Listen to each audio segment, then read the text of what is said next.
Collaboration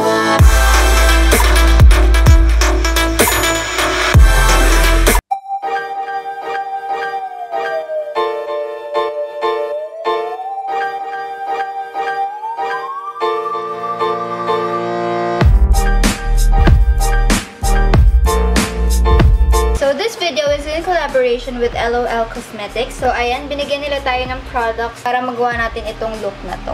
Hey guys! So, uunahin muna natin yung eyes kasi medyo bright kasi diba pink yung gagamitin natin ngayon. So, ginagamit ko lang itong LOL na concealer stick nila, and this is in the shade medium. Na-realize ko rin guys na mas magandang unahin yung eye makeup lalo na kapag bright or dark yung colors na gagamitin mo sa eye. Pero kapag natural lang yung makeup, okay lang yan kahit yung base muna. Pero kung dark, mas okay na unahin yung eyes. Nasa sa inyo naman yun. Preference nyo naman yun. Ito lang yung mas gusto kong gawin. And gagamitin ko ito ang pressed powder nila in the shade medium.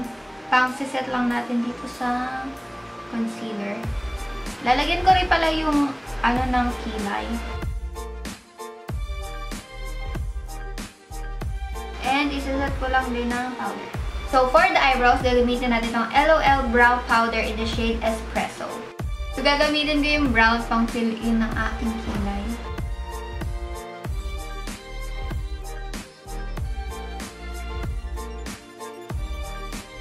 Lalagyan ko rin ng konting black dito sa dulo para medyo may dimension tayo dyan.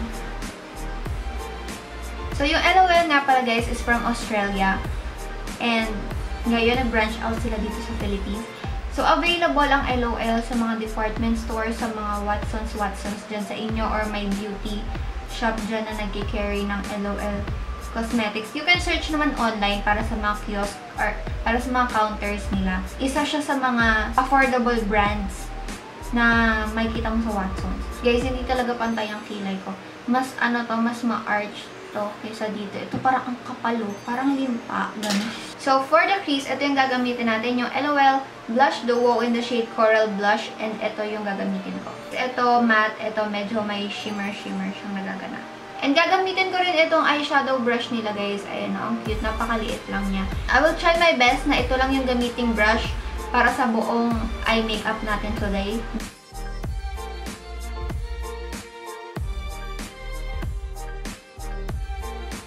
And ipupunas ko lang siya sa tissue para mawala yung current na eyeshadow. And i-ano ko siya dito sa edges para matanggal, para ma-blend out, para mawala yung harsh lines. Gagamitin ko rin itong LOL na eyeshadow palette in the shade Pixie Dust. Ito yung all matte. Kunin ko ito and ilalagay natin siya sa buong eyelid. More like baby pink yung kulay. Gagamitin ko rin itong eyeshadow palette nila in the shade From Paris with Love. Kukunin natin itong nasa gitna at ilalagay natin sa buong eyelid.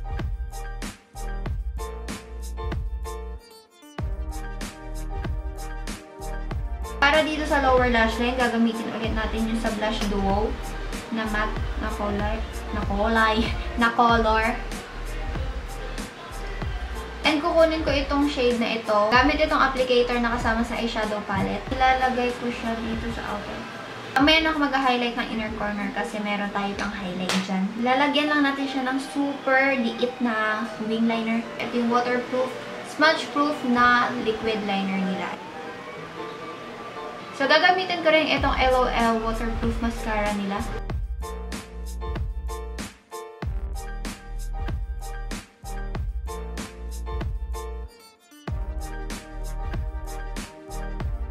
Okay, so ayun na yung eyes. Naglagay lang ako ng natural falsies. For the foundation, gagamitin ko itong LOL Liquid Foundation in the shade 02 Medium Beige. Sana shade ko siya, pero tingin ko medyo ano pa siya, medyo orange siya para sa aking skin.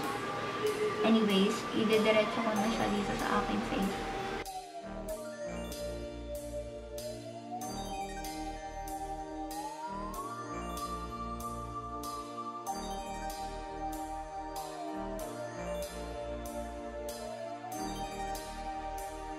Okay, ayun yung foundation sa akin. Medyo orange nga siya.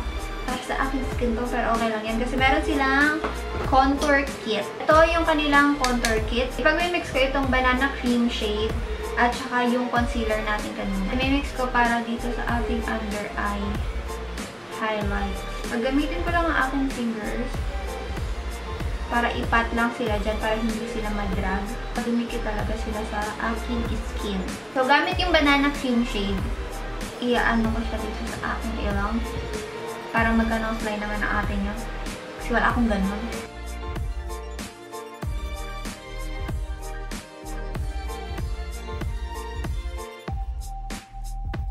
And yung contour shade dito sa aking ilong.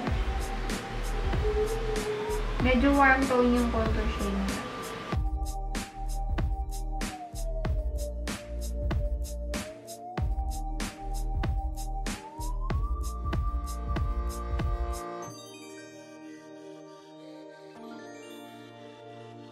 Gagamitin naman natin itong cream illuminator nila in the shade The New Nude. Nagustuhan ko to guys nung nireview to ni Tyra. Yes, kanya ko talaga nalaman dyan. Ilalagay ko lang dito sa aking yung mga parts na gusto kong i-highlight. Gusto ko rin siya lagyan dito. Parang ibaba siya dito medyo sa cheeks. Kasi madalas dyan tumatama yung ilaw tulad niyan. Kasama siya sa tinatamaan ng ilaw. So, ayun.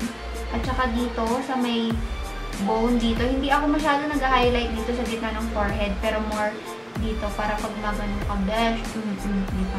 So, isasend ko na yung face ko gamit yung face powder na ginamit natin kanina. So, gagamit muna ako ng mas maliit na brush para i-set muna yung nandito sa under eye. Kasi napapansin ko pag nagsiset ako ng powder, tapos malaking brush yung gamit ko, hindi masyadong natatamaan itong under eye. Then, gagamit na ako ng malaking brush para sa aking whole face. So, gagamitin ulit natin itong matte shade para sa ating blush.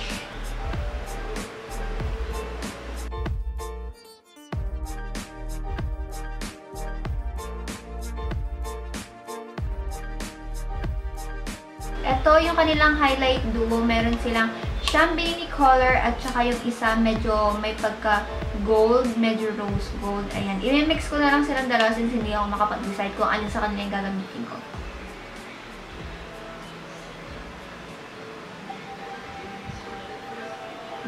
Pak! Doon lang sa mga parts na nilagyan natin kanina ng cream illuminator. And lastly, dito na tayo sa lips. So, gagamitin ko itong LOL na matte lipstick in the shade Your Disco Needs You. So, ito na guys. Ito na ang ating completed look. Ito na ang ating pink monochromatic look. Sinamahan ko siya ng pink tassel earrings at saka pink na top, you know, para pink-pink tayo lahat. And I'm inviting you guys sa event ng LOL Cosmetics sa October 1, SM Mega Atrium. Mag-open sila ng 11 AM pero mag-start pa yung program ng 4 PM. So, pupunta ako dun guys. So, I hope to see you guys there. At hindi lang yun dahil may pag-giveaway ang LOL Cosmetics.